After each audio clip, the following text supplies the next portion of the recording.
Hello， 大家好，我是 Sophie， 好久不见。最近入手了一台 3D 打印机，今天我们就边开箱边聊一下为什么选择这一款，以及目前对它的组装和测试打印的初体验。如果你也在考虑入手一台 3D 打印机，不妨听下去哦。其实在很早之前就对 3D 打印产生了兴趣，犹豫了很久都没有下手，是因为担心它的操作会非常复杂。但是早买就可以早点开始玩嘛。箱子还挺重的，可以看到两边还有红色的小贴纸，提示你要拽着袋子的两个角把机器垂直给拽出来。OK， 我们聊回为什么选择 P1S 这一款。本来想说在我们的国货之光拓竹的官网上选择一台最便宜的机器就好了，但无论是 A1 或者是 A1 mini 都是没有封箱的。考虑到我们有2只猫，而它们又对各种线性物体特别感兴趣，时时刻刻盯着打印机又不是很现实，因为看着不是很大的模型，可能要打印上好几个小时甚至好几天，所以我们最终选择了 P1S Combo。 因为想打印的东西基本上是多色的，所以加上了 AMS 把装备给配齐。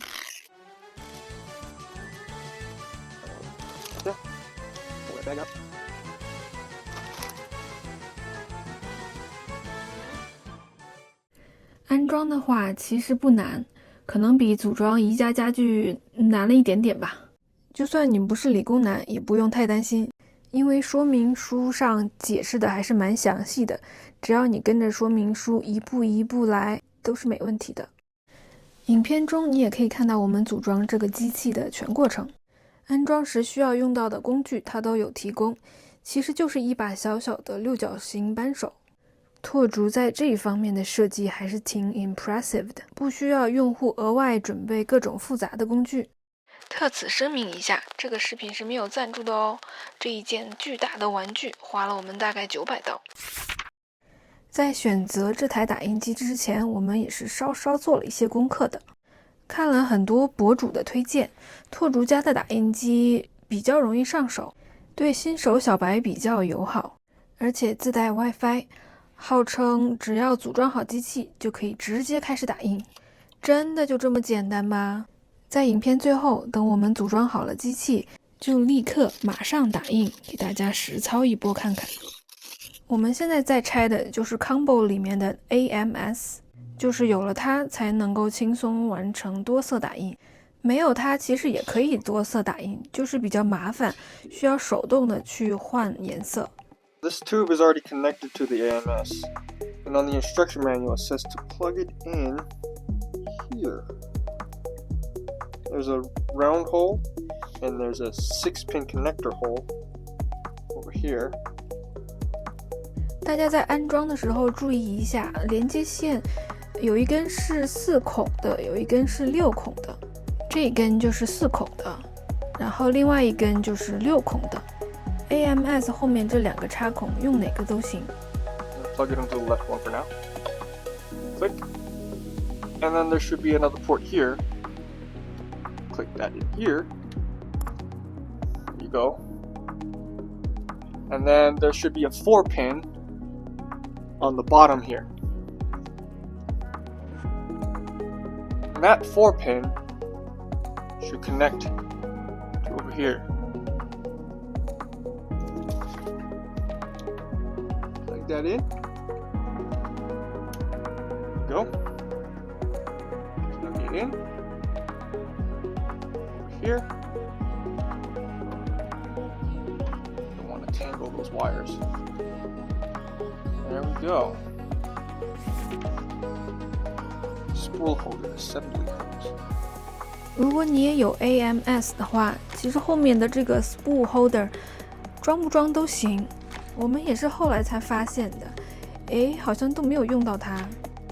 这只好奇宝宝就是我们选择 P1S 的最主要的原因。这个就是这台机器的操作面板，它不是触屏的哦。安装屏幕也很简单，先把连接线连接好，然后对准凹槽按进去，然后向左推就好了。硬件方面算是都组装好了，现在我们在 APP 上连接我们的这台机器。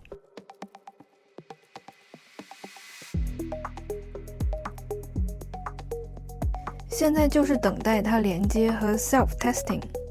最下面的泡沫垫，你不用急着把它拽出来，在你的机器开机之后，热床会自动上升，这时候你再把它抽出来就好了。Alright, it seems to have finished self-testing. It says our printer is ready. Enjoy printing.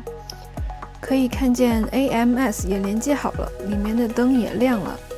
Combo 里面自带有几卷耗材，如果你没有买 Combo 的话，别忘了另外加购一些耗材，不然只买机器的话，它只会随机附送你小小的一卷耗材。AMS 里面会有2个这种放干燥剂的地方，因为耗材本身非常怕受潮，受潮之后呢，也会非常影响打印效果。不过这些都是后话了。Combo 里面我们收到的有 PLA， 有PLA 夜光，还有一个 ABS。这里给大家分享一个放入耗材的小 trick， 我们当时也是搞了很久才搞明白，就是你把耗材往这个孔里送的时候，同时另外一只手要轻轻地推着这个灰色的小东西，就轻轻地往前推，边推它呢边往里面送耗材。当耗材被送进去一定程度的时候，你可以感受到有一个吸力把耗材给吸进去，这个时候呢你就可以松手了。We're going to print our first 3D print now. 这个就是我们用这台机器打印的第1个模型，它是机器里面预存的其中一个模型，直接从那个小屏幕里选中它，然后按打印就好了。这台机器在打印的时候其实还是蛮吵的，因为它的风扇在一直吹。如果想在睡觉时间打印的话，最好把机器放得离卧室远一点。选择先打印这个是因为它毕竟是个笔筒嘛，比较实用。我知道有很多人拿到机器第一个打印的是那个小船 Benchy Boat。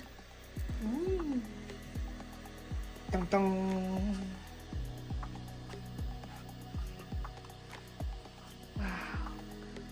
这是我们人生中第1个 3D 打印的物件，其实有被它的质量惊艳到，看起来就像是店里面买回来的一个物品。